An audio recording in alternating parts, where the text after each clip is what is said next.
You're reading this room right now. You notice my tone. You're analyzing whether to keep watching.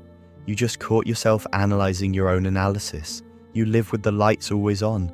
Every silence has subtext. Every smile has an agenda. Every conversation replays at 3 a.m. You're not paranoid. You're not broken. You're hyper-aware. And if you've ever felt exhausted by your own mind, welcome. You're one of us. Let me describe someone to you. They walk into a room and immediately scan it. Not consciously. It just happens. Who's tense? Who's pretending? Whose smile doesn't reach their eyes? They feel the shift in energy before anyone speaks. In conversations, they hear what isn't said. The pause before "I'm fine," the slight change in pitch, the way someone's posture closes when a certain topic comes up. They're reading invisible text everyone else seems to scroll past. At night, they replay conversations, not because they're insecure, though that's what they tell themselves. They're decoding, analyzing, searching for the meaning beneath the meaning. Did that person really mean it? Was there something I missed? What were they actually feeling? They anticipate needs before they're spoken. Adjust their tone before conflict arises. Notice when someone's pulling away before the goodbye comes. They see the end of things before they've begun. And here's what no one tells you about this level of awareness. It's exhausting, because you can't turn it off. You can't just laugh without noticing you're laughing less than you used to. You can't enjoy a sunset without thinking about impermanence. You can't love someone without already mapping the 17 ways it could fall apart. You live one step removed from your own life, close enough to touch it, but never close enough to dissolve into it. If this sounds familiar, you're not alone. So many of us are walking around carrying this invisible weight.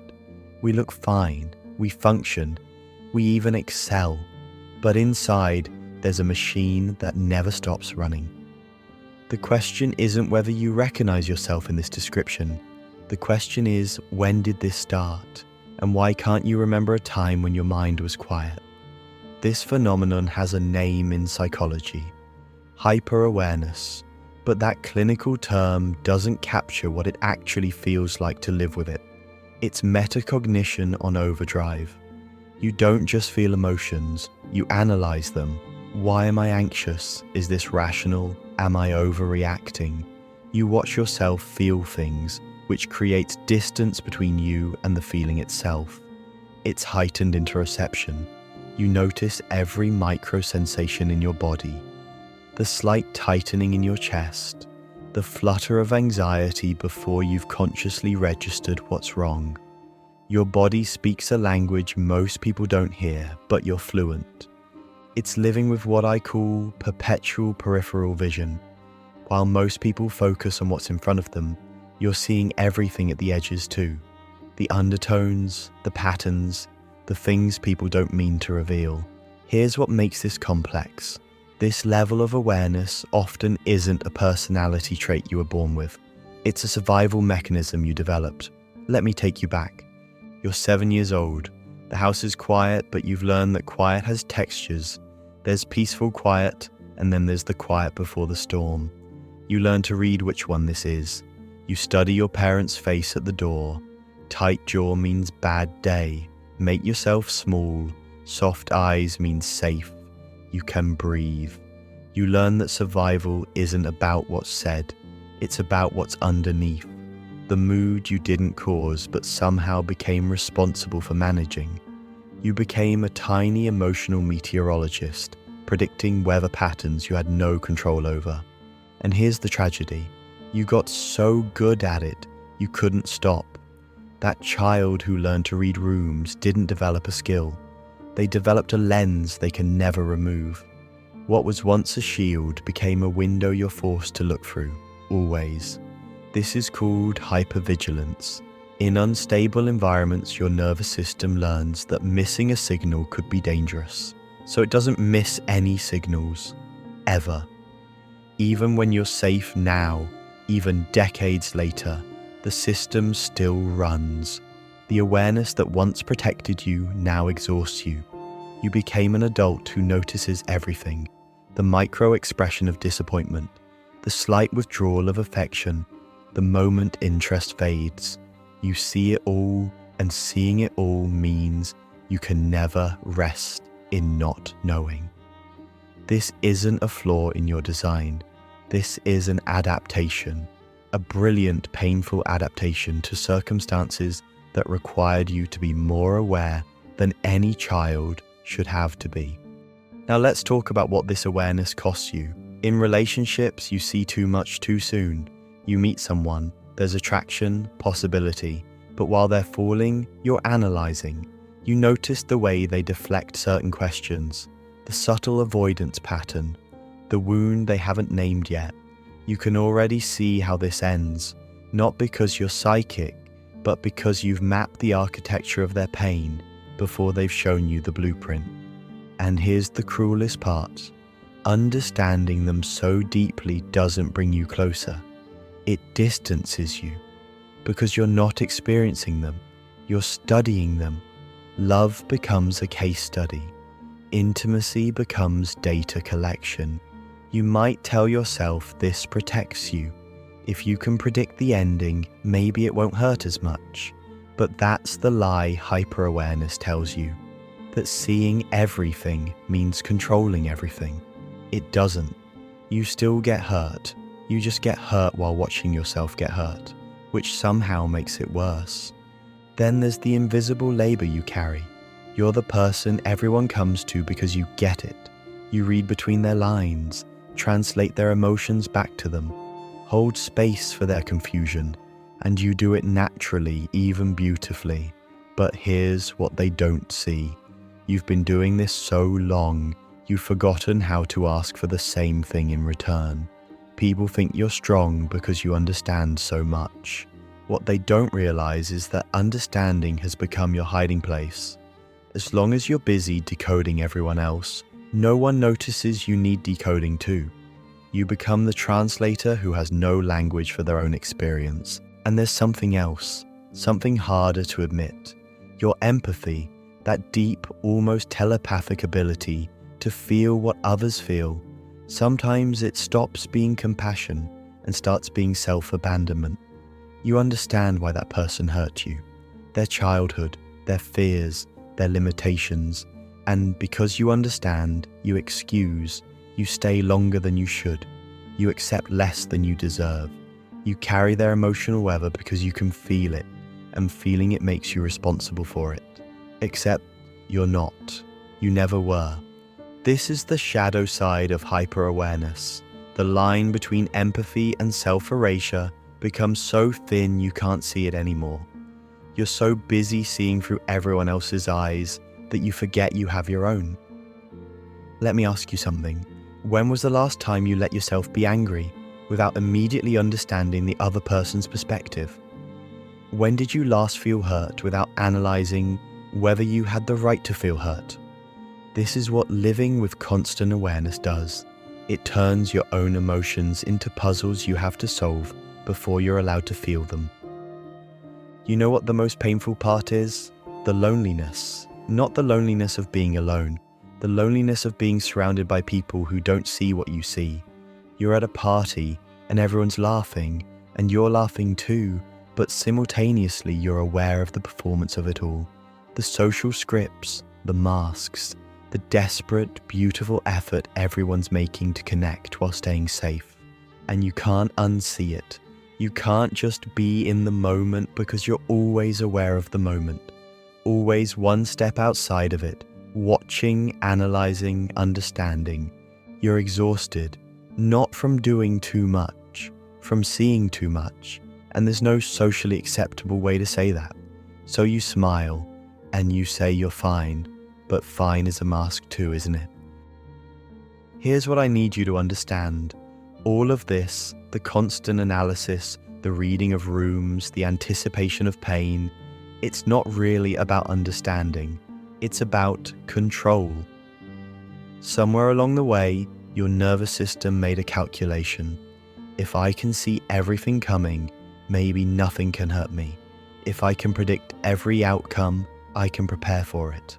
If I understand everyone's motives, I can protect myself. Your awareness became your armor. Your anxiety became your strategy. And for a while, maybe it worked. Maybe it kept you safe in an environment where safety was scarce.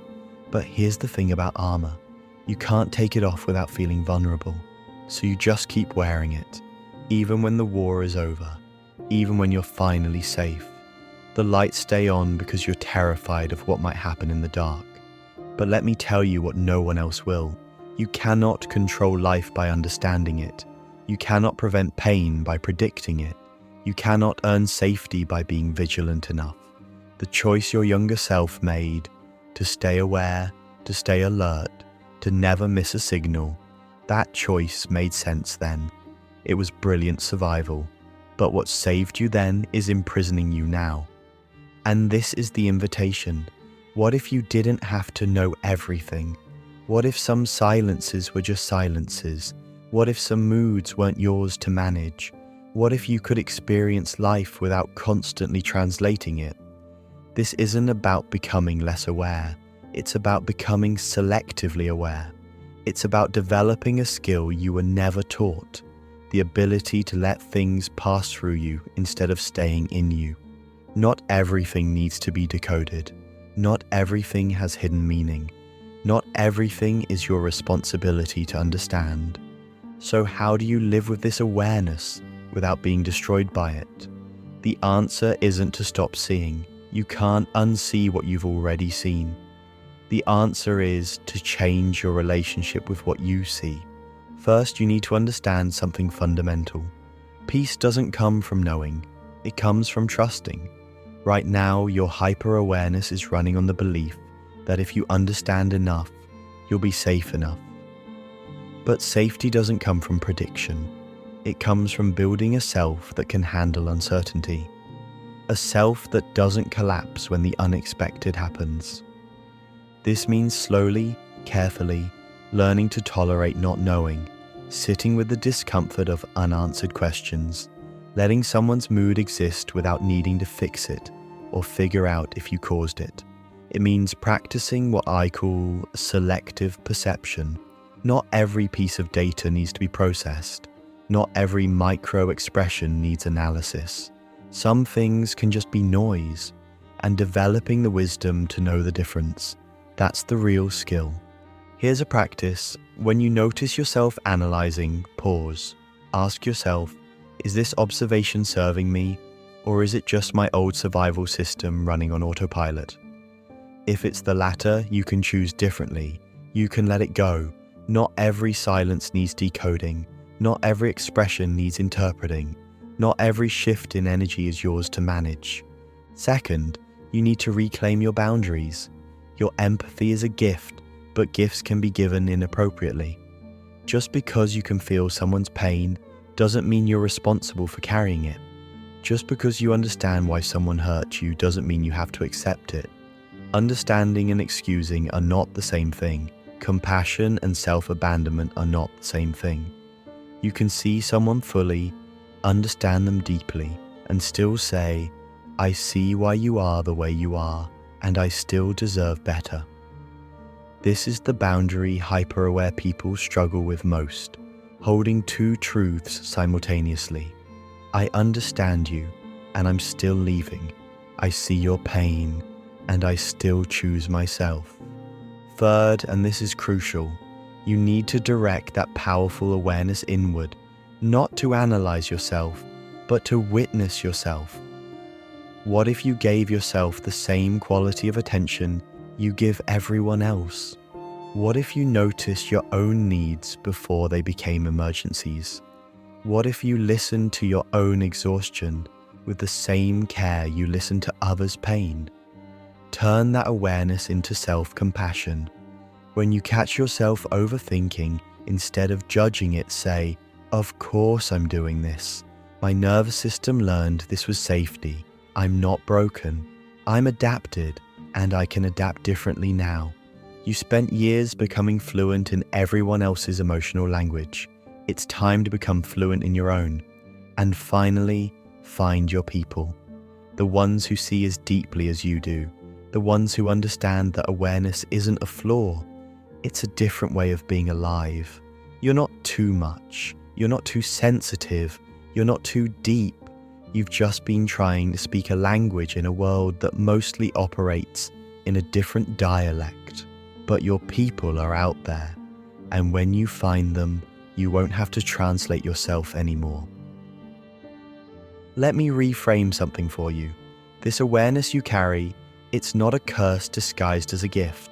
It's both, simultaneously, and learning to hold that paradox is part of the work. Yes, you see things others miss, and yes, that sometimes hurts, but it also means you notice beauty before it fades. You feel love more deeply. You catch the moments most people scroll past, the way light changes, the vulnerability in someone's eyes, the profound in the mundane. You live with more emotional range than most people access in a lifetime. You experience the full spectrum, and while that includes more pain, it also includes more awe, more tenderness, more truth. When awareness combines with acceptance, something transforms. The burden becomes wisdom. You stop trying to change what you see and simply witness it. You stop trying to control people and start actually understanding them, not to fix them, but to honor them. You stop fighting your thoughts and start observing them without judgment. Your awareness becomes intuition, empathy, artistry, a lens through which you don't just see the world, you feel it, deeply, truthfully, beautifully. You start to recognize that this sensitivity, this depth, this relentless noticing, it's how you love, it's how you create, it's how you know what's true. The people who hurt you couldn't handle your depth. The right people will be nourished by it. The world told you to dim it. But what if you just learned to carry it more lightly? Not by seeing less, but by trusting more, by releasing the need to understand everything, by letting some mysteries remain mysteries. The lights don't have to be on all the time, but when you choose to turn them on, you'll see things others can only dream of. So if you're someone who feels too much, sees too much, knows too much, listen to me. You're not broken. You're not too sensitive. You're not damaged beyond repair. You're awake in a world that's mostly sleepwalking. And yes, that's lonely. Yes, that's hard. But you don't need to fix this. You need to befriend it. The awareness that once kept you safe can now set you free, if you let it. Welcome home to yourself.